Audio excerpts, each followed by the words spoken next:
Hello and welcome to another video. In this video, we're going to discuss about the prerequisites and planning consideration before we deploy our storage space direct.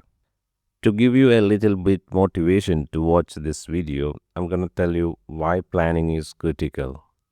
Planning is critical to achieve high performance and reliability. Your storage is spread across different servers in this concept.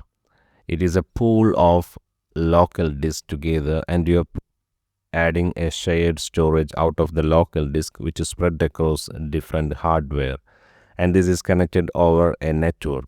So it is completely different from what you had in the traditional storage setup.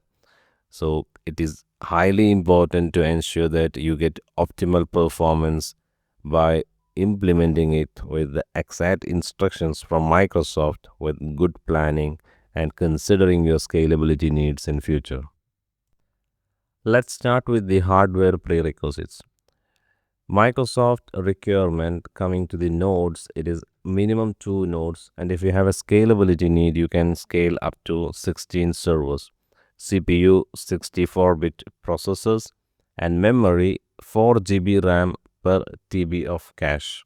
So if you have 1.5 TB of cache, or if you consider 2 terabyte cache storage, then you need to consider of having at least 8 GB of RAM for your storage processor. So just multiply with your number of TB that you're gonna reserve it for cache with the 4 GB RAM, and this is on top of the other requirements like OS and workload memory requirements. So this you need to come in your calculation, and this is why the planning is important, because this and all you have to calculate before you procure the servers.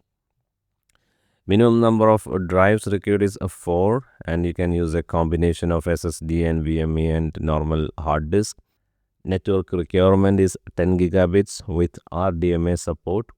What is RDMA? RDMA provide remote direct memory access, so that it allows direct memory access between servers across the network without involving the CPU heavily.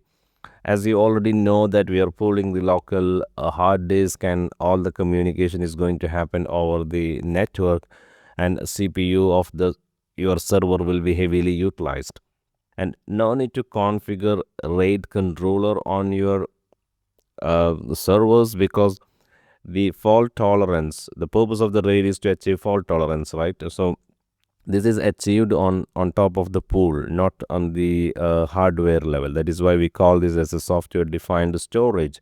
So no need to configure it. This will not help you to have a higher fault tolerance. I would say this will impact the performance. So don't think about configuring the RAID, because that is how we do the server configuration in general. You configure the RAID, then you install the operating system, then you work on top of it. So those who are not into the software defined data center, they may tell you like it is really important to have a RAID. Yes, it's really important to have a RAID, but not for the software defined data center concept, because the fault tolerance is managed on top of the pool on the virtual disk by the software, not by the hardware. Coming to the network requirements, what is important is to have a dedicated network for storage. As you are pooling local disks of your servers, and you're combining all together to form a storage, and all the communication is going to happen from the backend network.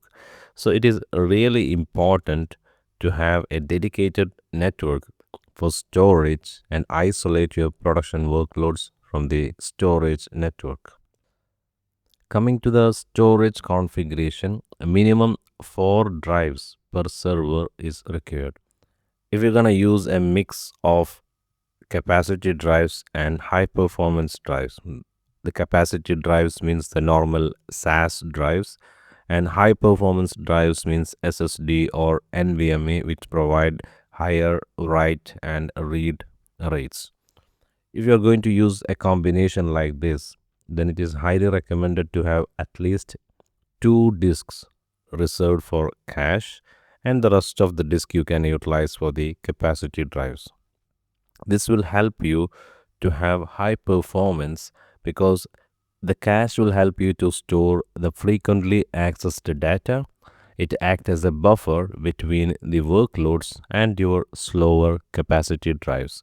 Like I said before, don't use RAID controllers or RAID configuration in your setup. From the software side, you need Windows Server 2025 Data Center Edition. All the nodes that going to be considered in the storage space need to be joined to the same Active Directory domain. From the roles and features side, you need to install failover clustering and failover server roles in all the nodes. Latest Windows updates and drivers are also required. Let's summarize what we have discussed. Hardware must meet Microsoft specification. This is important to get a better performance, to reduce the risk, and also to get Microsoft support.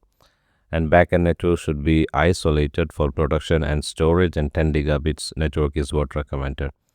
And also consider proper cache and capacity drives. Failover cluster must be validated before you create failover cluster.